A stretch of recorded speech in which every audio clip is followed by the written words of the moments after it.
अप्रैल 2021 की ये बात है। एक रेस्टोरेंट के ठीक सामने एक कार खड़ी हुई है। कार के पास में एक लड़का है, एक लड़की है, जो दोनों आपस में बातचीत कर रहे थे।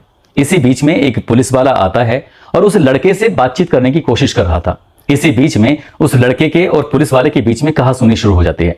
तभी पुलिस वाले को बहुत ज्यादा गुस्सा आता है। पुलिस वाला अपनी गन निकालता है और उस लड़के के एक के बाद एक गोलियां मारना शुरू कर देता है। जैसे ही गोली की आवाज आती है, तभी आसपास में सैकड़ों की संख्या में लोग इस दृश्य को अपनी आंखों से देख रहे थे, लेकिन किसी ने भी हिम्मत नहीं जुटाई कि वहां जाकर रोकने की कोशिश करते, ये पूछने की कोशिश करते कि आखिरकार तुम कर क्या रहे हो। तभी वो लड़की जो उस लड़के के पास खड़ी हुई थी, जो बातचीत कर रही थी, वो लड़की चिल्लाने लगती है, चीखने लगती है और वो अपने दोस्त के पास जाकर बैठ जाती है। बैठकर तभी पुलिस वाले को बुरा भला कहने लगती है। और जैसे ही वो बुरा भला कह रही थी तो पुलिस वाले को फिर से गुस्सा आता है। वो फिर से गन निकालता है और उस लड़की को भी वहीं मौके पर मार देता है। अब इस वीडियो को लोगों ने अपने मोबाइल में कैद किया और कैद करने के बाद सोशल मीडिया पर वायरल कर दिया। जैसे ही ये वीडियो सोशल मीडिया पर वायरल हो रहा था, लोग उस पुलिस वाले को बुरा बुरा कह रहे थे। तभी एक वीडियो और साथ में आता है और कहा जाता है कि ये वीडियो सिर्फ एक्टिंग के लिए बनाया गया था, ऐसी सच्ची घटना नहीं है। जबकि आजकल सोशल मीडिया पर हाईलाइट होने के लिए, चाहे वो धार्मिक स्थल हो, चाहे वो सार्वजनिक स्थल हो, चाहे वो जरूरी स्थल हो, वहां पर कोई ना कोई खड़े होकर कोई नाचते हुए वीडियो बनाता है, कोई गाते हुए वीडियो बनाता है। इस तरह के तमाम वीडियो बनते रहते हैं ताकि रातों रात वो वीडियो वायरल हो जाए और लोग स्टार बन जाएं। मगर आज की जो सच्ची घटना मैं आपको सुनाने जा रहा हूं, इस सच्ची घटना में कुछ ऐसा नहीं होता है। वो वीडियो बन जरूर रहा था, लेकिन घटना बिल्कुल सच थी। लोग उस रास्ते से आ रहे थे, जा रहे थे, लेकिन किसी ने ये पूछने की, किसी ने जानने की हिम्मत नहीं जुटाई कि आखिरकार ऐसा क्यों हुआ है। आज कहानी उसी घटनाक्रम की है, जिस घटनाक्रम के बाद पूरी दिल्ली ही नहीं, पूरा हिंदुस्तान दहल गया है।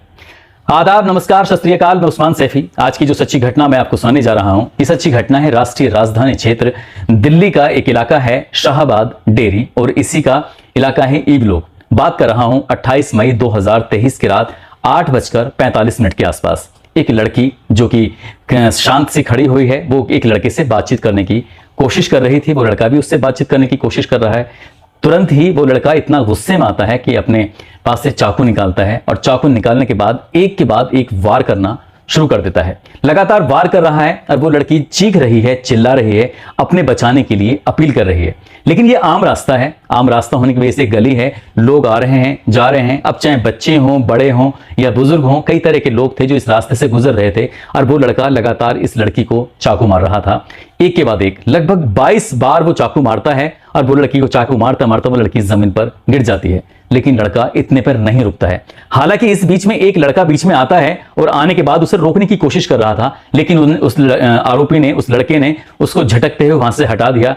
तब उस लड़के को लगा कि शायद ये वो कुछ नहीं कर पा रहा है, इसलिए वहां से भागकर कुछ मदद की शायद कोशिश करने की कोशिश कर रहा था। वो लड़का चला जाता है, लेकिन जो मारने वाला उस लड़की को मार रहा था, वो लड़की जमीन पर गिर जाती है और एक के बाद एक 2-3 लातें उसको बहुत जोर से मारता है। और तभी उसका मन नहीं भरता है, वहां से चला जाता है, लौटकर फिर वापस आता है। वहां पर एक बड़ा सा पत्थर पड़ा हुआ था, उस पत्थर को एक बार उठाता है, फेंक के मारता है उस लड़की के शरीर पर, दोबारा उठाता है, दोबारा उसके शरीर पर मारता है, तीसरी बार, चौथी बार, पांचवी बार, इस तरह से लगातार 6 वार करता है। और वो पत्थर जिस शरीर के जिस हिस्से पर लगता था, शरीर का वो हिस्सा पूरी तरह से फट जाया करता था। चाकू मारने से उसके शरीर की आंतें भी बाहर निकल आती हैं, शरीर का हिस्सा पूरी तरह से बेकार हो जाता है। और ये दृश्य सीसीटीवी कैमरे में भी कैद हो रहा था। लोग आ रहे थे, जा रहे थे, वो समझ नहीं पा रहे थे। बड़ी संख्या में कुछ लोग तो ये अंदाजा लगा रहे थे शायद वो किसी सोशल मीडिया के लिए कोई रील बना रहे होंगे, लेकिन वो रील नहीं बन रही थी। जब उसके पत्थर जोर जोर से मार रहे थे, तब लोगों को यकीन होने लगा ये रील नहीं है, ये कोई एक्टिंग नहीं है, बल्कि सचमुच किसी की हत्या हो रही है। अब यहां से पुलिस को फोन किया जाता है, लेकिन पुलिस को फोन करने की भी लोग हिम्मत नहीं जुटा पाए थे। वक्त पर शायद फोन करते तो लड़की बच जाती, वक्त पर उसको बचाने की कोशिश करते तो बच जाती, क्योंकि वहां पत्थर भी पड़े हुए हैं। अगर कोई व्यक्ति, कोई आदमी, कोई पुरुष, कोई महिला पास में से उठाकर पत्थर उस लड़के को जो मारने वाला है कोशिश करते तो शायद वो डर की वजह से वहां से भाग जाता। लेकिन किसी ने भी हिम्मत नहीं जुटाई, किसी ने भी उसे रोकने के लिए अपने अंदर से ताकत नहीं दिखाई। और ये सब कुछ आराम से करीब 60 सेकंड के इस दृश्य में लगातार हो रहा था, चल रहा था। जब लड़की मर जाती है, उसके शरीर से लगातार ब्लड बहने लगता है, तब लोगों को एहसास होता है कि यहां हत्या हो चुकी है। यहां एक बार फिर से जैसे श्रद्धा वालकर की हत्या हुई थी, ठीक वैसे ही, जैसे निकिता की हत्या हुई थी, ठीक वैसे ही ये मामला भी कहीं ना कहीं हत्या का है। लोग रील नहीं बना रहे थे, बल्कि यहां जब सचमुच ऐसा होता है। अब दिन निकलता है, पुलिस आती है, पुलिस आने के बाद मामले की जांच पड़ताल में जुट जाती है। इसी बीच में जो सीसीटीवी कैमरा लगा हुआ है इस गली में, उस सीसीटीवी कैमरे की फुटेज बनाई जाती है। फुटेज बनाने के बाद जब सोशल मीडिया पर लोगों को दिखाई जाती है कि यहां पर ऐसा हुआ है, ये सोशल मीडिया पर बना हुआ वीडियो, ये सीसीटीवी का वीडियो जब वायरल होना शुरू होता है, तो दिल्ली ही नहीं बल्कि कोई सा ऐसा प्रदेश नहीं था बचा था इंडिया का जहां पर ये वीडियो वायरल नहीं होता। तब लोगों की आंख खुलती हैं, तब पुलिस की आंखें खुलती हैं, जो यहां से गुजर रहे थे लोग उनकी भी आंखें खुलती हैं, उन्हें भी एहसास होता है कि ये हुआ क्या। इसके बाद यहां पर मीडिया का जमघट लग जाता है। लेकिन हैरानी इससे भी ज्यादा तब होती है जब आसपास के लोगों से मीडिया वाले सवाल पूछ रहे थे, कह रहे थे कि हुआ क्या था, किसने किसको मारा, हत्या किसकी हुई, क्या बात है। तो सब के सब ये कहते हुए अपनी जान बचाने लगे, अपने आप को बचाने लगे, कहने लगे कि यहां हम रहते नहीं हैं, हम बाहर से आए हैं, दूसरे ब्लॉक से आए हैं, हम किसी को जानते नहीं हैं, किसने किसको मारा है। वो तो सीसीटीवी कैमरे के बना हुआ एक वीडियो था जो सोशल मीडिया पर वायरल हुआ, उसी को देखने के लिए आए थे। दरअसल पुलिस के पास जब मामला पहुंचता है तो पता चलता है कि ये लड़की, जिसकी उम्र लगभग 16 साल के आसपास होती है, लड़की का नाम साक्षी होता है, 10वीं की परीक्षा पास की थी। उसके पिता राजमिस्त्री का काम करते हैं, मां गृहिणी है। इसके घर में और भी इसकी बहनें हैं, लेकिन ये लड़की अक्सर घर से बाहर रहती थी। अब किसी मीडिया कर्मी ने इस लड़की की मां के सामने कैमरा लगाया, माइक लगाया, सवाल पूछा कि आखिरकार तुम्हारी लड़की के साथ क्या हुआ है, क्या तुम साहिल को जानते हो, जिसने इसको मारा है, क्या तुम उसको जानते हो। तो उसने साफ इनकार कर दिया कि मैं उस लड़के को बिल्कुल भी नहीं जानती, लेकिन हाँ इतना जरूर जानती हूं कि उसकी बेटी लगभग पिछले 15 दिन से वो उसके घर पे नहीं रह रही थी, बल्कि वो अपनी फ्रेंड नीतू के पास रह रही थी। नीतू के 2 बच्चे होते हैं, एक बेटी का 28 मई 2023 की शाम को जन्मदिन था। उसी जन्मदिन को मनाने के लिए वो बेटी लगातार खुशियां मना रही थी, इधर उधर जा रही थी, बाजार से खरीदारी कर रही थी। इससे ज्यादा वो कुछ नहीं जानती। लेकिन हाँ, उसकी बेटी का लोगों के साथ घर से ज्यादा निकलना होता था, बाहर ज्यादा रहती थी। बेटी से एक बार मानी जानने की भी कोशिश की कि बेटी अगर तुम्हें कोई लड़का पसंद है तो तुम्हारी शादी उससे करा देंगे।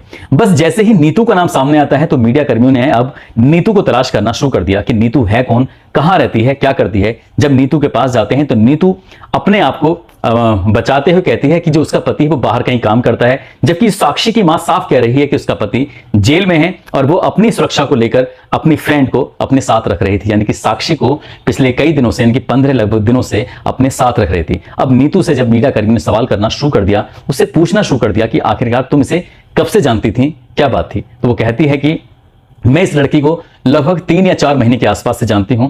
हमारी दोनों की बहुत अच्छी दोस्ती हो चुकी थी और इसी ने बताया था कि वो साहिल को मोहब्बत करती थी, प्यार करती थी, उसके साथ वो रहते थे। लेकिन पिछले कुछ दिनों से इनकी बातचीत का सिलसिला टूट चुका था, कम हो रही थी। और ये बातचीत का सिलसिला कम क्यों हुआ था इसके बारे में जानकारी नहीं, लेकिन ये एक दूसरे से लगभग 3 या 4 साल से एक दूसरे को जानते थे, पहचानते थे। अब जब नाम साहिल का आता है तो पुलिस वाले साहिल के पीछे पड़ती है, उसे गिरफ्तार करने की कोशिश करती है। तो पता चलता है कि ये दिल्ली में ही एक जैन कॉलोनी है जो प्रहलादपुर में लगती है। और प्रहलादपुर में लगती है तो ये साहिल है कौन। शुरू में क्योंकि इसके हाथ में कलावा बंधा हुआ था और रुद्राक्ष भी पहनता है, सोशल मीडिया पर इसके अपने खुद के अकाउंट भी बने हुए हैं, लेकिन शुरुआत में ये पता नहीं चल पा रहा था कि साहिल मुस्लिम है या साहिल हिंदू है। लेकिन जिसके कलावे की वजह से, जिसके रुद्राक्ष बंधा हुआ था। लेकिन जब पुलिस ने लगातार दबिशें देनी शुरू की हैं तब उत्तर प्रदेश के जिला बुलंदशहर से इस आरोपी की गिरफ्तारी की और पता चलता है कि इसका नाम मोहम्मद साहिल होता है, जो कि जैन कॉलोनी में रहता है प्रहलादपुर में, दिल्ली में। और इसके पिता मोहम्मद सरफराज हैं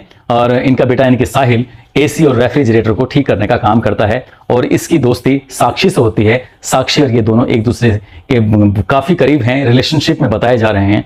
लेकिन इनका 2-3 दिन से झगड़ा बढ़ गया था और वो इसी ताक में था, इसी फिराक में था कि कब उससे साक्षी की आमने सामने मुलाकात हो और तब वो जाकर उसके साथ इस वारदात को अंजाम दे सके। हालांकि फिलहाल पुलिस ने उसे गिरफ्तार किया है। गिरफ्तार करने के बाद क्या सच्चाई है, क्यों उसकी वो हत्या के पीछे पड़ा हुआ था, क्यों उसे मारना चाहता था और मारने के पीछे जो वजह है वो क्या है, क्योंकि कोई किसी को मारेगा तो यूं ही एक बार में ही मार सकता था, चाकू में 2 चाकू मार सकता था, लेकिन 22 से ज्यादा वार करना, फिर लात मारना, फिर उसको पत्थरों से कुचलना, ये अपने आप में बहुत भयानक है। ये पुलिस की जांच के बाद ही स्पष्ट हो सकेगा। लेकिन जिस तरह से दिल्ली में ये घटना हुई, लोग देख रहे थे, आ रहे हैं, जा रहे हैं, इस घटना के बारे में किसी की हिम्मत भी नहीं जो उस लड़की को बचाने की कोशिश करते। साथ ही मां का जो बयान था कि बेटी घर पे कम और बाहर ज्यादा रहती थी, जो भी सच है वो पुलिस की जांच के बाद ही स्पष्ट हो सकेगा। लेकिन जिस तरह से दिल्ली में आए दिन घटनाएं होती रहती हैं, इस घटना को लेकर, पुरानी घटनाओं को लेकर कुछ लोगों का बहुत, अभी सोशल मीडिया पर तमाम तरह के बयानबाजी शुरू हो जाएंगी, लेकिन कुछ जिम्मेदारी घर वालों की होती है।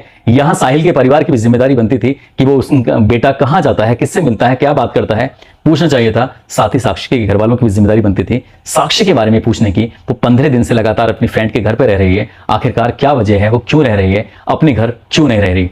बहुत सारे सवाल हैं, बहुत सारे सवालों के जवाब बहुत सारे लोग जानना भी चाहते हैं। हत्याकांड का अगला पार्ट में कोशिश करूंगा कि आपको जल्द से जल्द बताऊं कि आखिरकार किस वजह से ये हत्या हुई है और किस वजह से नहीं हुई है। दोस्तों, इस पूरे घटनाक्रम को सुनाने का उद्देश्य किसी को परेशान करना नहीं है, किसी का दिल दुखाना नहीं है, बल्कि आपको जागरूक करना है, आपको सचेत करना है।